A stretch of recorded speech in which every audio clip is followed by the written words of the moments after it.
Hey guys, I'm finishing up my pantry shelves. When you last saw, I had installed 3/4 inch plywood ribs. Now I'm going to be adding plywood to the top and bottom. I'm using 1/2 inch plywood on the tops and 1/4 inch on the bottom.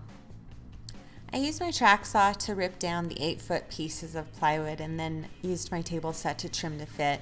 I cut all of the plywood pieces down in my workshop and then brought them upstairs and trimmed to fit on the miter saw that I have in the house. I had to scribe several of the shelves because the walls just aren't straight, and that's when that miter saw comes in handy.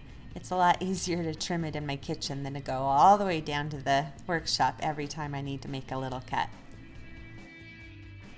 The first shelf I set in place and nailed down with my battery-powered nail gun, but the consecutive shelves, my nail gun didn't fit in all of the cavities, so I used wood glue, clamps, weights, my nail gun when it would fit.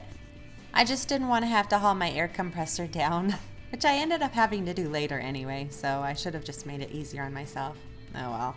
I cut my 1/4 inch bottoms and primed and sanded them before installation.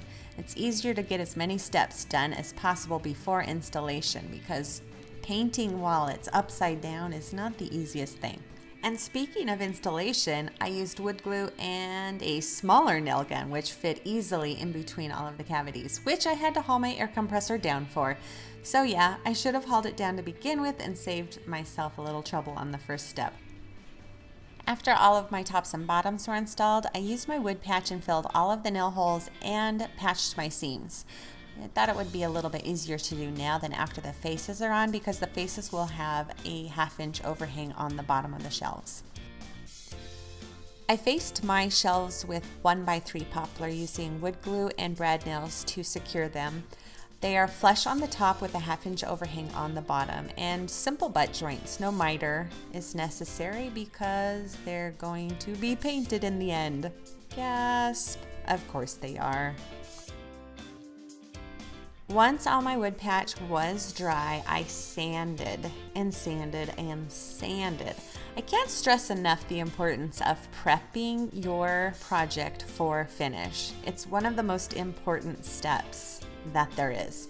It can make your project look awesome or like a total fail. So I sanded, vacuumed, wiped, and then looked for anything else that I could see and filled again. And then waited some more, and then sanded again. After that was dry, I cleaned it all up, and then I primed. After priming, I sanded everything again. The power sander on the flat surfaces and a sanding sponge by hand to knock down any sharp edges. Then I wiped everything down and caulked.